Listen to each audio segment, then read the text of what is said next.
Welcome in. Seahawks Today by Chat Sports. Tyler Jones here. Thanks for joining us. Today's show is sponsored by Hexclad. You can get 10% off on the best pots and pans around. Head to hexclad.com/chatsports to start saving today. We'll tell you more about Hexclad coming up later on in the show.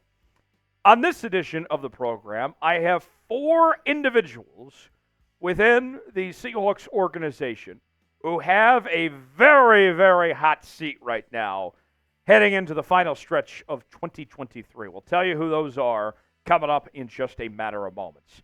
A little quick survey. I want to gauge our Seahawks Today viewers out there. I want to know, are you from the great state of Washington?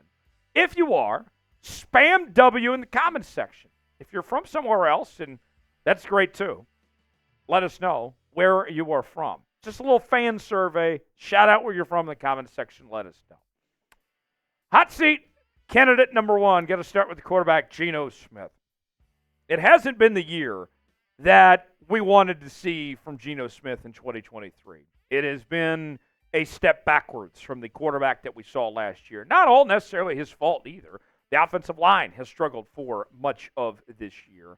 But the question that I find myself asking, how much better would the version of this Seahawks team be if we got the Geno Smith that we saw in 2022? I tell you this much, they'd be a playoff team right now if Geno was playing to that level. But he's not on the field right now. He's banged up. And when he's been on the field, he just hasn't looked like that same guy. You compare the statistics, the difference a year makes. Last year, led the league in completion percentage, near 70%. This year, that number's fallen off down to 64%. Had over 4,200 yards in 2022. This year, he is below 3,000 yards. Had 30 touchdowns last year. This year, that number's down to 15. Interceptions, even with less games played, he's pretty close to last year's number. It hasn't been the year that we wanted from Geno Smith.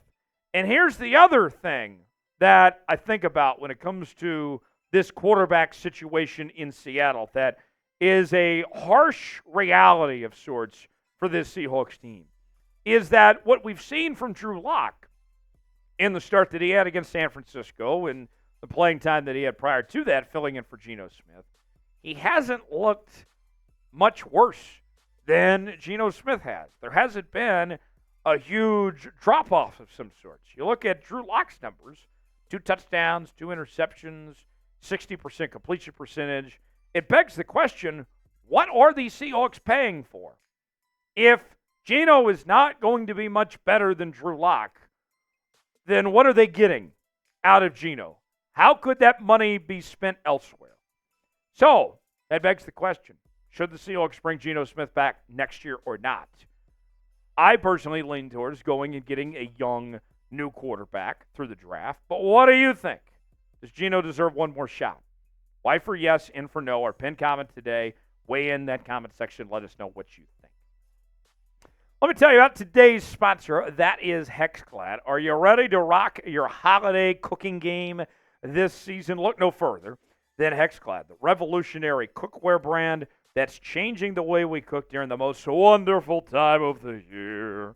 Hexclad's innovative hybrid design combines the best of both worlds, giving you the ease of nonstick cookware, the durability of cast iron, and versatility of stainless steel.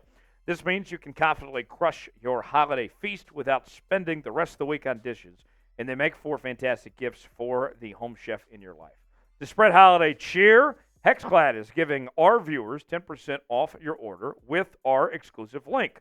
Just head to hexclad.com/chatsports, support the show, and check them out at hexclad.com/chatsports. Hexclad's 6-piece set is the perfect starter bundle to enjoy the incredible versatility of their products. The set features 3 of their most popular pans with an accompanying lid that can handle all your pan cooking needs, whether it's eggs, burgers, steaks, or sauces.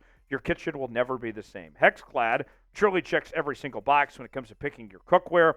They are metal utensil safe, dishwasher safe, and oven safe up to 500 degrees. They are non-toxic, induction ready, and even have a stay cool handle so you can saute with ease. This holiday season, give yourself or a loved one a gift that will actually last forever. and change your cooking game for life. For a limited time only, our viewers get 10% off your order at hexclad.com/chatsports. Support the show and check them out at hexclad.com/chatsports. Don't let your cookware hold you back this holiday season. Happy cooking and happy holidays from Hexclad. Next on our list is Seahawks head coach Pete Carroll, and this should come at no surprise as, we'll be honest here, things have not gone the Seahawks' way, what they expected, what they wanted to see out of this team. And, the wins and losses are one thing when you look at the record and the losing streak and all that. But one sign for me that Pete has kind of lost his way is how uncharacteristic that we've seen Pete Carroll act, not holding up the standard of what the Pete Carroll and the Seahawk way is when he called out Jamal Adams and Julian Love just this past week after the loss against San Francisco. We've heard Pete Carroll say for years that his number one priority is to protect his team, and he failed to do that. Listen to this. Greg Bell tweeting the following.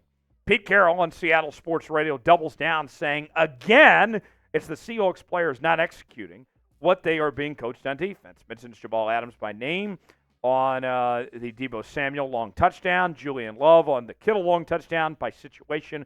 I don't mind mentioning these guys. They know. And sure, it's not that Pete Carroll's wrong, but it's how you go about that. Is that the best way to be handling things? Is that the best way to want to have this team rally behind their coach and have a successful team by calling out individuals? That's not what Pete does. And it feels like kind of old man, get off my lawn type thing. Look, the Seahawks are trying to get in the postseason right now. But these statistics say, besides just the character and the way that Pete Carroll is not himself right now, the numbers say it's a 4-game losing streak. The numbers say this offense is in the bottom half of the league. The numbers say that this is the 27th ranked scoring defense in football. My fear with the way that Pete is acting and then with where the numbers are at, here's where I feel like that they cross between the two, is that the game is passing Pete Carroll by. That is my fear right now, that this doesn't feel like the Pete Carroll that we know and love, that we became accustomed to, that has been the Seahawks guy. That it seems out of character for him, and I don't know if he's going to ultimately be back next year. The Seahawks need to see a change. They need to see something different down this home stretch. What are the chances the Seahawks fire Pete Carroll? If you had to scale it for me, what do you think that is right now? 1 through 10. Get that comment section. Tell me how likely you think it is Seattle fires Pete. Next on the list is Jamal Adams, the Seahawks safety. There was so much hype and excitement about Jamal Adams finally being healthy and his long-awaited return. And although he has been healthy, Jamal Adams has been a major disappointment. And if you were to look at one example on this Seahawks team of a player that is being overpaid and that is playing mediocre, it is Jamal Adams. I think he perfectly represents what is going on with the Seahawks defense. They're not playing up to hype. Part of it has to do with coaching, but these players aren't performing. Jamal Adams, this is a guy that the Seahawks gave up so much for, that's getting a ton of money, and there's no results there. He's supposed to be this great pass rusher. I don't see any sacks. He's awful in coverage. Can't cover a nosebleed. The numbers show that at 50.7. I mean, this has been a waste. This has been a waste of everybody's time. And based on the way his contract is with Seattle, there's not much that the Seahawks can do to get rid of him and try to make something out of it. He can't cover anybody. I mean, I might have a better chance in coverage than Jamal Adams does. You know how many big plays he gives up time and time again? If I were an opposing offense and I was scouting Seattle, I'd be telling my quarterback, go throw at Jamal Adams every time because there's nothing he can do. Pete says it's missed assignments. I mean, it's a problem, and it's not getting any better. Now, the Seahawks have a decision to make after this season. What do you do with Jamal Adams? Nobody's going to trade for Jamal and take on that contract. Do you count your losses and move on? Do you cut Jamal Adams? What do you think? Let me know what you think. C for cut, K for keep. What would you do with Jamal Adams? Weigh in. Last on our list is Clint Hurtt. I had a lot to say on Clint Hurtt. Let's be real. Clint Hurtt has done a terrible job with this Seattle Seahawks defense. And schematically, I'm just going to say this right now. I'm tired of this base 3-4 defense that continues to just get out-schemed each and every week. And it's one thing if you have a bad scheme. It's another when you have an incompetent play caller calling the shots, and that's what Clint Hurtt is. Look at the statistics for this defense. They're all terrible. Points per game, yards per game, points per play, third down conversions, red zone scoring. It has been a disaster. It has been a mess. Now, you look at some of the talent and the money that you spent for guys like Draymond Jones. You got some young rookies like, Devon Witherspoon and a second-year player like Reek Woolen and all these guys. And you're just not getting the job done. To me, that falls on coaching, not putting this defense in a position to succeed. You'd be so much better off if you were running a 4-3 defense that at least gave you a chance to stop the run, which you can't do. Ask Christian McCaffrey how well his weekend went for him last week. Here's the numbers according to PFF right now. It's not good. Devon Witherspoon, Bobby Wagner, they're playing fine. Everybody else has been so sus, from Mike Jackson to Boye Mafe, Jon Rhattigan. Leonard Williams hasn't, lived up to his necessary potential. I mean, Uchenna and Nwosu's been out for weeks, folks, and he's still sitting up there as one of the highest-ranked players in this defense. Boy, that's bad. So, we've gone through the hot seat, the hot stove here in Seattle. Who's got the hottest seat on this Seahawks team right now? Lay it on me. Let it know in that comment section who that is. And I'll see you next time right here on Seahawks Today.